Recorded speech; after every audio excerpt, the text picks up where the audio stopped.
afternoon. My name's Caitlin, Customer Success Manager here at SONAR, and welcome back to WithSONAR. This webinar is designed to help explore tools and use cases to enhance your overall SONAR experience. Last episode, we went over our Excel add-in, which allows you to pull SONAR data directly in your spreadsheets that you're already working in. This week, I'm going to highlight some new directional data sets to help measure freight pressure across all markets, especially as we're going through these ever-changing market conditions.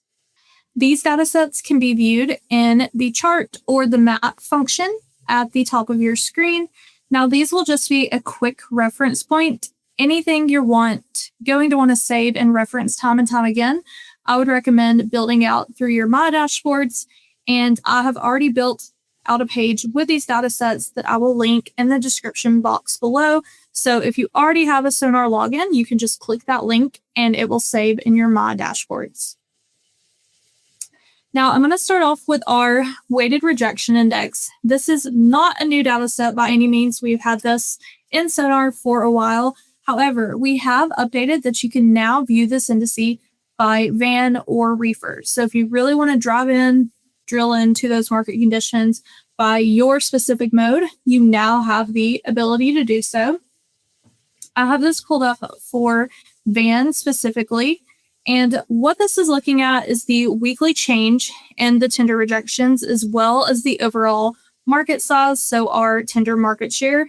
And this is going to show you which markets are having the most significant change based on their market size. So you can really see which market is having a significant shift in rejections with the markets that are having the most outbound volume, and you're not just focused on, middle of nowhere, North and South Dakota that have strong rejections because no one likes to haul freight out of there. So when you're viewing this on a map, it's really easy to see which markets are having the most significant increase. Those will be shaded in blue, and they are having more tightening in capacity, and they are also those larger markets.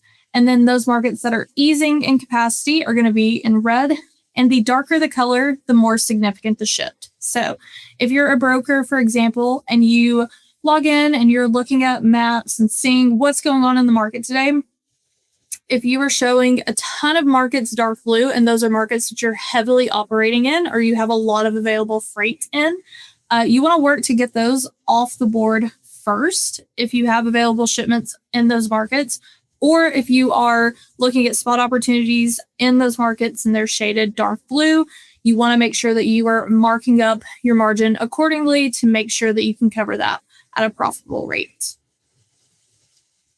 I went ahead and built this out for reefer as well, so you can reference this for the reefer trailer type also. But you're going to read it the same way. Those blue markets are having tightening capacity conditions, and the red will be easing. Next, I'm going to talk through our load balance index, which is measuring the balance of outbound and inbound freight in a market. I have this pulled up on a map as well. So it's easy to see when you're looking at the map which markets are balanced or right in the middle.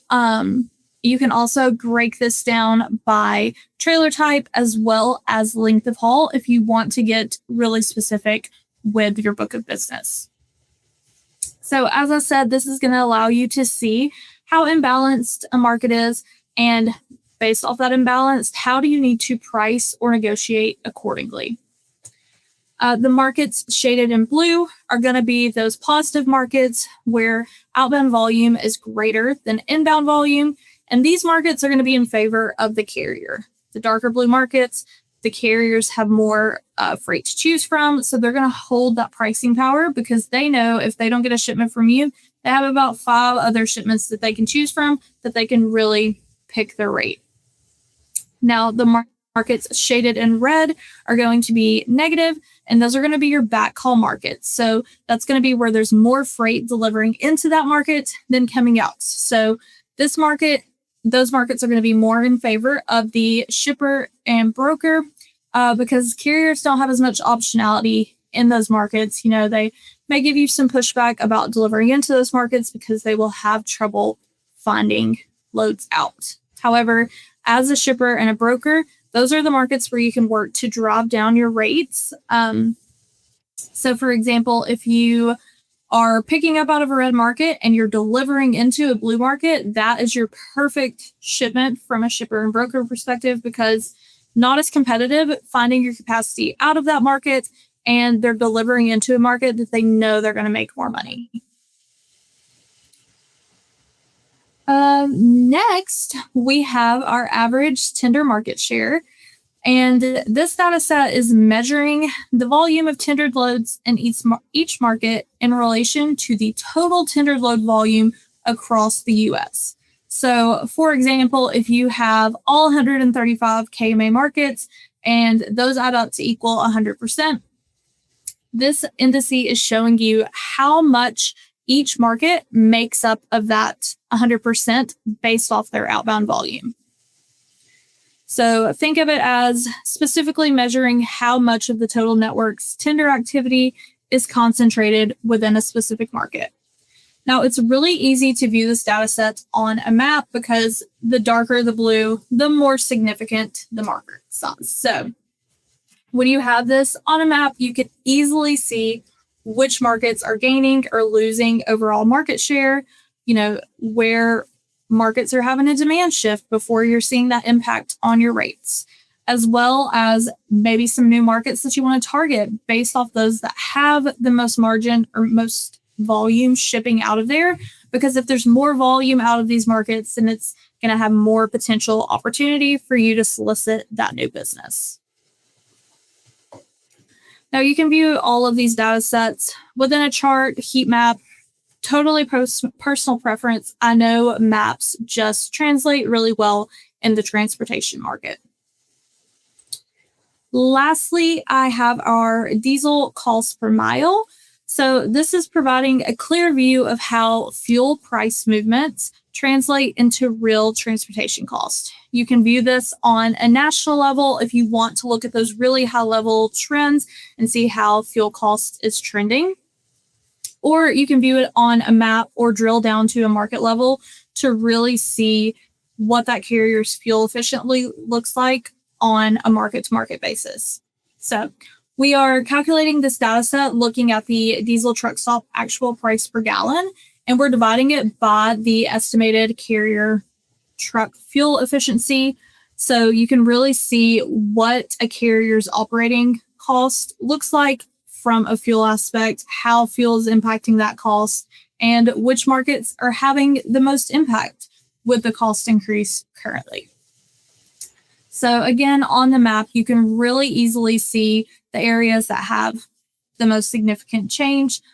Those shaded in darker blue are having the most significant increase in cost. So for example, if you have shipments that are going from Southern California to the Northeast, maybe some produce shipments as we are going into produce season, those areas are having the most impact on fuel cost currently.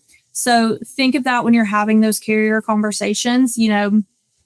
Fuel is really skyrocketing on the West Coast. So when I'm pulling my capacity out of there, they have that cost to cover as well. And they're already holding negotiating power. So just planning for higher costs on those lanes, especially if they're delivering into the Northeast, because they're not getting any relief on that fuel cost for their delivery destination.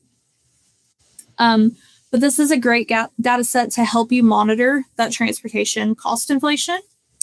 But together, all of these indices allow a more powerful way to visualize market changes and to help get ahead of any shifts in capacity and overall cost.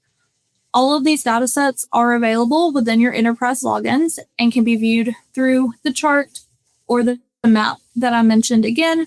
Or if you want to save it, you can view these within your My Dashboards, and I have attached a link below for easy access.